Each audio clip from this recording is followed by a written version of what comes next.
Hello, I'm Dr. Eve. You're live in studio with me. Some questions from listeners that we didn't get to on the show tonight. I've been divorced for 18 years. I've raised 2 daughters successfully. I own my own home. I do all my own handyman work, attend my garden happily. I bake novelty cakes as a hobby. I'm not terribly feminine, but I'm soft and very nurturing when it matters. I'm also very independent and I don't rely on others to help me make decisions. I'm now in a relatively new relationship and my partner does not understand where I'm coming from most of the time. He knows I'm independent and I really don't need somebody in my life to support me financially or emotionally. I am with him because I want to be with him, not because he has included me in his will. But I find him stifling at times. For example, he cannot understand why I am willing to start the fire for a braai.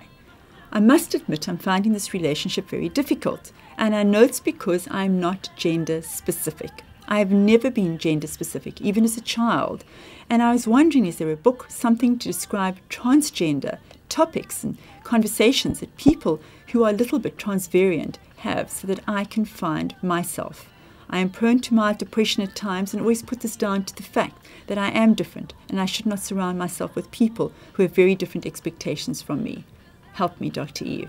Now, Sugar, this is something that we kind of hear quite often in terms of gender stereotypes. Absolutely. That women expect to be a certain way and that women who are, as she describes herself, strong and able and not needing a man, struggles to find a man. And this man is struggling. Absolutely, because he's obviously dealing with his own thoughts of what the specific gender role should be. Maybe he's old school like that, but that is a story that I hear a lot.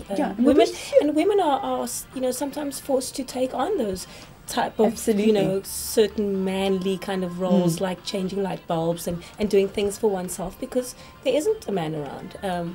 I in fact heard a story this week where somebody was telling a friend of hers in Joburg a story of something that happened to her, and all he wanted to do was try and fix it and try and fix it. As men have been trained to do. Absolutely. Have been trained to do. Absolutely. So the message is interesting. For me, it's interesting that you label yourself as gender non-specific.